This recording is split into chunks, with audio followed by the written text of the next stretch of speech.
जी बिल्कुल, इस वक्त मेरे साथ मौजूद हैं मेंबर प्रेस क्लब तहसील डोडियाल हैं, कारी अकरम नियाज़ी साहब जो हैं वो सिविल डिफेंस के भी रज़ाकार हैं। इनके साथ भी जो है वो रात को जो पुलिस एहलकार हैं उन्होंने बदतमीज़ी की, और जब इन्होंने वीडियो बनाने की कोशिश की तो इनसे जो फ़ोन था वो छीन लिया गया, और इस वक्त तक जो है वो फ़ोन इनको वापस नहीं किया गया।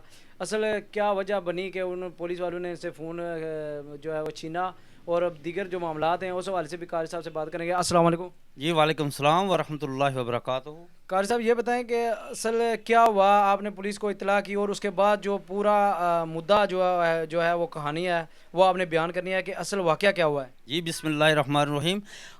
ये मैं जब ये इन्होंने चोर पकड़ा है, महल्ले वालों ने इन्होंने मुझे इतला दी कि हमने चोर पकड़ा है। मेरी सेहत नहीं ठीक थी, मैंने एक दो दफ़ा इनको कहा मेरी सेहत ठीक नहीं है। उसके बाद ये कहने लगे हर हालत में आप यहाँ आएँ, इसको देखें।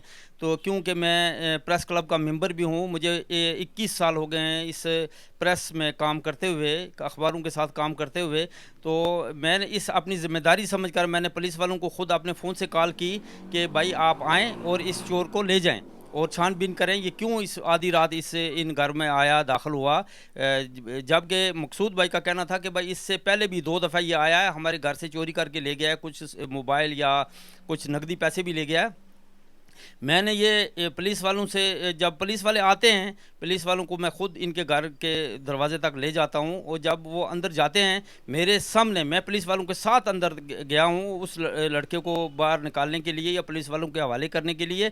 उसने ये कहा, चोर ने पुलिस वालों से, कि आपको जितने पैसे चाहिए मैं दूंगा और आपकी जो भी खिदमत होगी मैं करूंगा, आप जितना कहेंगे, मगर मुझे आपने बचाना है हर हालत में। वो पुलिस वाले एकदम चेंज हो गए। पुलिस वालों ने ये भी नहीं पूछा कि यार आप यहाँ क्यों आए हैं। उन पुलिस वाले एकदम पूछने लगे आपको लगी तो नहीं कहीं, आपको कोई तकलीफ़ तो नहीं दी है। जैसे मैं समझ में नहीं आ रहा था। मैंने पुलिस वालों को कहा अगर आप मुनासिब समझा मैं वीडियो बनाऊं। उन्होंने कहा जी आप बनाओ। मैं वीडियो बनाने लगा। मेरा काम था, मैं सहाफ़त के साथ मुंसलिक हूँ। मेरा काम है मज़लूम गरीब इंसान की बड़े औकाम तक ये बात पहुँचानी। मैं वीडियो बनाने चाह रहा था। मैं वीडियो जब शुरू की, उनको पूछ कर शुरू की, एकदम जो उनका वो दो फीते वाला बंदा था पुलिस वाला, उसने एकदम ज़ोर से मुक्का मारा मेरे मोबाइल पर और मुझसे मोबाइल छीन लिया। छीन कर वो मुझे धक्के भी दिए और औरतों को भी उन्होंने ज़द-ए-कोब किया। और मैं आज तक मुझे 21-22 साल हो गए सहाफ़त करते हुए, ऐसी पुलिस और ऐसे लोग मैंने नहीं देखे हैं जो सहाफ़त का भी एहतराम नहीं करते हैं। एक मेरी बेइज़्ज़ती नहीं है, ये सहाफ़त के शोबे की बेइज़्ज़ती है। अफ़सोसनाक ये बात मैं हकाम आला से कहना चाहता हूँ कि इन लोगों पर अगर कंट्रोल नहीं करेंगे, हालात बहुत मज़ीद ख़राब होंगे और चोरों की हौसला अफ़ज़ाई होगी। ये मकसूद भाई ने मुझे कहा, जब वापस सुबह आए हैं, इन्होंने कहा जी हमें उन्होंने हवालात में रोक रखा इसलिए कि आप इसके साथ सुलह करें। आपने ये लिख कर दें कि हमारा इसके साथ कोई तकाज़ा नहीं है, कोई झगड़ा नहीं है। मैं हैरान होता हूँ, बड़ी अफ़सोसनाक बात है कि किस तरह से ये इतना बड़ा जुल्म हुआ। और चोर को मैंने अपना फ़र्ज़ समझकर पुलिस को फ़ोन किया और चोर इनके हवाले किया। इन्होंने मुझे भी धक्के मारे, मेरे घर में मेरी फैमिली को भी इन्होंने धक्के मारे और ज़द-ओ-कोब किया, और मज़ीद महल्ले की औरतों को भी ज़द-ओ-कोब किया। और अफ़सोस मैं कह सकता हूँ, और हम क्या कर सकते हैं। अच्छा ये बताएं कि जब ये पुलिस वहाँ पे गई तो आपने जो मुलज़म पकड़ा था, जो चोर था, उस चोर पे आपने तशद्दुद किया?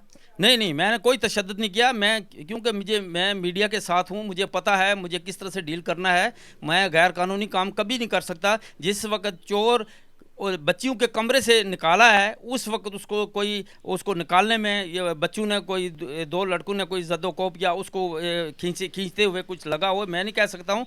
मगर ना हमने किया, ना मकसूद भाई ने किया, किसी ने कोई उसको थप्पड़ तक नहीं मारा, बल्कि हम उसकी सेफ्टी करते रहे हैं कि उन लड़कों को कहा कभी इसके साथ ऊँची बात या इसके साथ छेड़ना नहीं, क्योंकि पुलिस आकर वो कार्रवाई करेगी। पुलिस की कार्रवाई जो जनाब को मैंने सारी बताई है। मैं तहसील डोडियाल प्रेस क्लब का मेंबर भी हूँ। ये भी मैं रिक्वेस्ट की, मैंने पुलिस वालों से कहा मैं तहसील प्रेस क्लब का मेंबर हूँ और मैं सिविल डिफेंस का तहसील डोडियाल का इंचार्ज हूँ। उन्होंने कोई बात नहीं सुनी, मेरी कोई बात नहीं सुनी, और सीधे ही औरतों को ज़द-ओ-कोब किया और मुझे मेरे गले से पकड़कर घसीटा कि आपको हम थाने ले चलेंगे। मैंने कहा भाई थाने किस बात पर ले चलोगे मुझे? मैंने आपको चोर दिया है, मैंने आपको फ़ोन किया है, मैंने अपने नंबर से फ़ोन किया।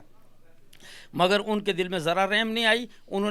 फिर मैंने एसडीएम साहब को एसडीएम साहब को कॉल की, मैंने बोला ये सर इस ऐसी बात करते हैं। एसडीएम साहब ने कहा मेरी इन पुलिस वालों से बात कराओ। एसडीएम साहब ने जब बात की कि भाई क्या किस बात पर आप इस शख्स को ज़दोकोब करते हो यार, फिर अफसोसनाक ये बात है कि ये मजलूम लोग जिनके घरों में वो चोर चोरी करने आया था उनको जलील ख़ार किया, सारी रात हवालात में बिठाए रखा और फिर सुबह 5 बजे छोड़ा और साइन इन से करवाए गरीबों से और इनको धमकियाँ दी। अच्छा कारी साहब, ये बताएं कि अभी तक आपका जो फ़ोन है वो पुलिस वालों के पास है? बिल्कुल, मेरा फ़ोन जो पुलिस वालों के पास है और पुलिस वालों को मैंने कहा, मैंने बोला आप गैर कानूनी गैर अखलाकी बात करते हैं। उन्होंने कहा ये कानून मेरे हम से चलता है, कानून हम हैं, हमें क्या सिखाते हो कानून शानून, आप कोई ऐसी बात ना करें। अभी तक वो आपसे पासवर्ड मांग रहे हैं कि वो जो वीडियो है वो उसको डिलीट करें, ये बात है? जी बिल्कुल, पासपोर्ट के लिए मुझे फ़ोन किया और ये मकसूद भाई को 2-3 दफ़ा उन्होंने कहा कि कारी साहब को बोलो कि हमें वो पासपोर्ट दें, हम इससे कुछ मवाद डिलीट करेंगे। जबकि हमें उस घर में भी कैमरे लगे हुए हैं, उनमें भी इंशाल्लाह ये सब कुछ बन गया है। मैंने आपको फराहम करूँगा जो भी वीडियो बनी हुई है, मैं इंशाल्लाह वो अपना मोबाइल उनसे लेकर, तो मैं अपने प्रेस क्लब के तहसील डडियाल के प्रेस क्लब के तमाम साथियों से रिक्वेस्ट करता हूं कि अगर मेरी गलती तो है ही नहीं है, अगर जो मुझे कहेंगे मैं माफ़ी मांगूं, मगर ये तौहीन हमारे प्रेस क्लब डडियाल की है जिसका मैं मेंबर हूं, हमारे सहाफ़त की तौहीन की है, इन्होंने बहुत जलालत किया। पुलिस वाले मुझे ये नहीं पता है वो जब पुलिस वाले हमारे तहफ़्फ़ुज़ के लिए होते हैं, हमारे लिए होते हैं, हमारे कामों के लिए होते हैं, हम उनको अपनी तहफ़्फ़ुज़ के लिए बुलाते हैं, वो हमारे ख़िलाफ़ क्यों हैं, मुझे ये समझ नहीं आती है। मैं हकाम बाला से रिक्वेस्ट करता हूं कि कम अज़ कम इन लोगों को पूछा जाए कि इन्होंने अंधेरगर्दी मचाई हुई है और अंधेरगर्दी का कम अज़ कम डीआईजी साहब और एसएसपी साहब को अल्लाह ज़िंदगी दे, वो बहुत इंसाफ पसंद इंसान है, अल्लाह उनको इज़्ज़त दे। मैं डीएसपी साहब को भी, यहाँ जो चौधरी साहब हैं उनको भी रिक्वेस्ट करता हूँ और एसडीएम साहब को भी रिक्वेस्ट करता हूँ कि इस चीज़ का नोटिस लिया जाए और हमें इंसाफ दिया जाए।